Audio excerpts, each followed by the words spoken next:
This is Kids in the Multiverse EP6.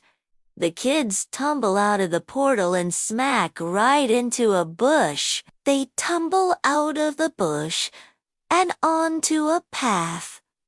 And there in this glowing jungle, the trees seem to glow with an inner light and strange plants light up around them in the dark. Giant insects buzz past them, making the leaves shake. And then a big glowing butterfly lands on Max's nose. Max screams and swats at it. He freaks out. The butterfly flies away and the kids start walking deeper into the jungle. Ethan takes the lead, parting thick vines that almost entangle him. Suddenly, he stops. He looks back at the others. "Guys, come over here." He points to a rock monolith covered in vines.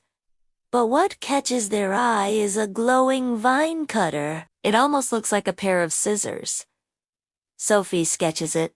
"I bet if we use this vine cutter and cut these vines a certain way, maybe we can get them to grow back into a ladder. Then we can climb up and get a better view of this place." Just then, the glowing butterfly from before flies down and lands on the vine cutter, looking like it's made of light. Then it flutters its wings. The air shimmers and the 3 rungs of the ladder grow back. "Wow, cool." The kids look up in awe as they start climbing. At the top, they see ruins covered in glowing symbols. "Hey, those symbols! They're the same ones as the ones back there," Lily says, pointing to the vine cutter. "So these symbols, they're some kind of code." She starts studying the symbols. "Let's see if I can figure it out." They walk deeper into the ruins. Lily notices more glowing butterflies. She stops. "Guys, look." She points her staff at the ground. The butterflies fly down and land on the lines connecting the symbols. Then the ground in front of them lights up. "See, I think we have to step on the lines in the order of the symbols," Lily says.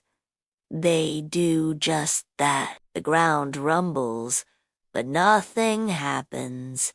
"Maybe we missed something," Sophie says. Just then, Lily spots another butterfly. "There." She points to the last remaining symbol. It landed on the last one. The kids run over. They step on the line. The ground rumbles again, then splits open. A spiral of light shoots up from the crack. Whoa! The kids stand back as it grows into a tunnel. Then a booming voice echoes, "Only the pure of heart may enter." The ground behind them collapses. "Oh no, turning back now," Ethan says as they step into the tunnel. They slide down and down until they land on soft grass. They look around. They're in a giant cavern filled with glowing vines, and in the center stands 4 giant statues of mystical stone guardians. But suddenly, the statues start to move. They come to life, shaking off vines that have been growing on them, Max says nervously. One of the stone guardians speaks in a deep voice. "Welcome, travelers, to our humble jungle." Another guardian asks, "What brings you to the Temple of Time Roots?" We were hoping to get some help fixing our portal device so we could go home," Ethan replies. A third guardian rumbled, "To pass through the Temple of Time Roots and claim the heart of the jungle, you must prove your bravery, strength, and wisdom." One of the guardians turns to Max. "You will be tested first. Are you ready, young one?" Max gulps. Sure." he says. The Guardian swats Max with a giant leaf. Ha ha! Very funny. Max says sarcastically. Then the Guardian throws a giant rock at him. Max screams and runs. He trips over a route and falls. The Guardian looms over him. Your bravery is strong, but your clumsiness is greater. Prove yourself worthy by navigating this maze without touching any roots or rocks. If you touch either one, the stone golems will chase you and block your path forever. Max gulps. Okay. The Guardian creates a swirling vortex of leaves and disappears. Max creeps through the maze, trying not to touch anything, but suddenly a rock falls in front of him. Then another one rolls across his path. It's coming right for him. Max screams and jumps aside as it rolls past. He sighs in relief, then sees the end of the maze. He runs toward it. Suddenly, the rock comes back. It zooms toward him. Max jumps and hides behind a tree. He peeks out. The rock keeps coming. He ducks under it as it rolls past. Ha! He giggles. Pretty stupid rock. He pokes it with a stick. Then he freezes. The rock starts glowing. It grows bigger and stronger. Then it lunges at him. Max screams and runs. Meanwhile, the others are waiting outside the maze. Where's Max? Lily asks. He should have finished his test by now. Suddenly, they hear Max screaming, "Help me!" The rock crashes out of the maze. Guys, it's alive. It's chasing me. The rock goes for Lily. She screams and hides behind Ethan. Quick, grab my hand. She says, he does hold on tight. She jumps up, swinging him over the rock. She lands on the other side. Go now, she yells. Max scrambles over. Thanks, guys, he says sheepishly. Sorry I got scared. It's okay, Sophie says, smiling. Just be glad you're still with us. The Stone Guardian appears. Congratulations, Max. You have shown great courage.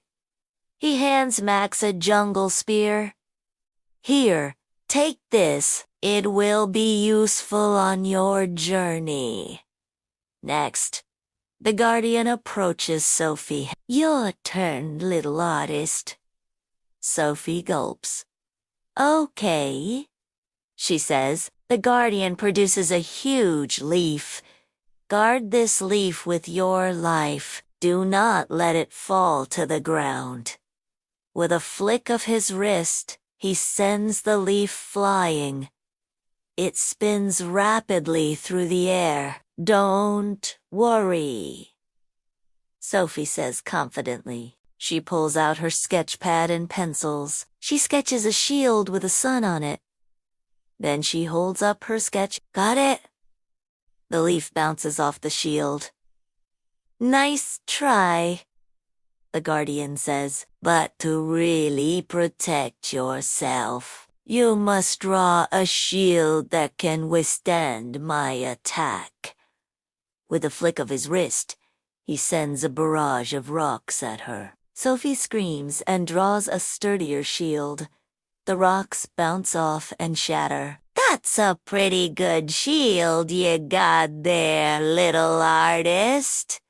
The Guardian compliments. Thank you, Sophie replies, smiling. I learned it from you. The Guardian presents her with a glowing gem. Here, take this. He says, It will be useful on your journey. Last is Lily. The guardian tells her, "You have proven yourself wise beyond your years. Now show us your knowledge. Answer my riddles, and you shall pass." He leans in close. "You spin and turn, yet always stay upright. You have keys, but open no doors. You have space, but no room. What am I?" Lily thinks hard. Could it be a clock tower? She asks. Correct? The guardian beams. Now answer this. I have cities, but no houses. I have mountains, but no trees. I have water, but no fish. What am I? Lily thinks. A map. The guardian nods. Correct. Your wisdom is strong. Take this. He hands her a pendant. It will be useful on your journey. They think, the guardians. They head deeper into the Temple of Time Roots. So where do we find this heart of the jungle? Ethan asks. Just then, they hear chains dragging metal moans. Suddenly, a dark mist appears, wrapping around them. They scream. The mist fades. Standing in front of them is the Temple of Time Roots, a gigantic glowing tree with roots forming a staircase around it. At the top, a huge crystal glows brightly. It's the heart of the jungle. Suddenly, the dark mist reappears. It takes the shape of the same shard they saw in Ocean World. It's sucking energy from the crystal. Oh, no, not again. Max says. The mist disappears. From the shadows, a corrupted beetle charges at them. It's followed by a pack of corrupted bats. Yikes! Sophie says, pulling out her shield. The bats zoom toward her, but they can't get past the sun. They screech and fly away. As they run deeper into the temple, more corrupted creatures appear.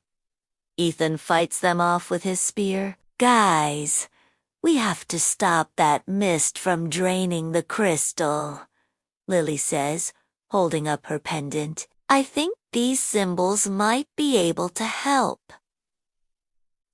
She starts chanting them.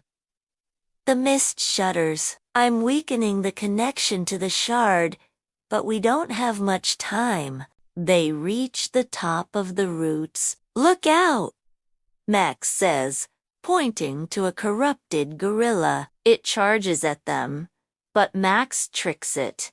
He runs ahead and jumps into a pit of glowing vines. He pulls the vines so the gorilla slips in after him. Go-chan-e yells. The vines wrap around it, tangling it up. With the coast clear, they approach the heart of the jungle. The mist is almost done draining it. The kids quickly cleanse the crystal with their pendants. The mist shudders, then disappears. Peace returns to the jungle. The stone guardians appear. You have saved the Temple of Time Roots and the heart of the jungle. As a reward, we will charge your portal device. They place the crystal on top of the portal. It glows brightly, then fades.